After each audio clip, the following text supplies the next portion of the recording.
Well, for 2014, I'm sort of cautiously optimistic.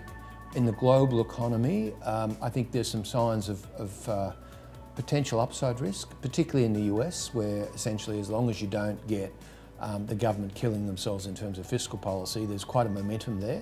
Europe, I think, has at least, it's not growing much, but at least it's stopped falling, so it's sort of a double negative, it's actually a positive. Domestic economy, I think it's much more tricky because what we're really dealing with is this moving from the resource-intensive investment phase of the mining boom into the export phase. So you get a lot of multi-speed economy, you know that the investment is going to come backwards big time out of mining, and you're hoping that the consumer and also increased construction activity will fill in the hole.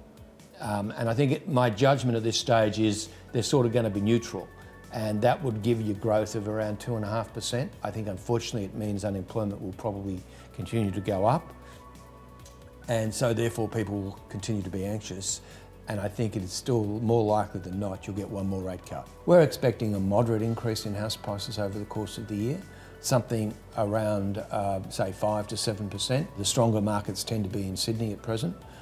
The weaker markets, South Australia, and I think progressively Western Australia, we're seeing as the mining boom starts to come off its peak and people start to be less employed, then that is going to be a negative in the West. On the Australian dollar, I think the main focus is going to be how is the economy going and also what's happening to China.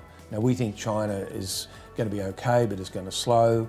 We think commodity prices are going to come off their recent peaks, and so therefore we've got a commodity price profile that's consistent with the currency around 82, 83 cents by the end of the year.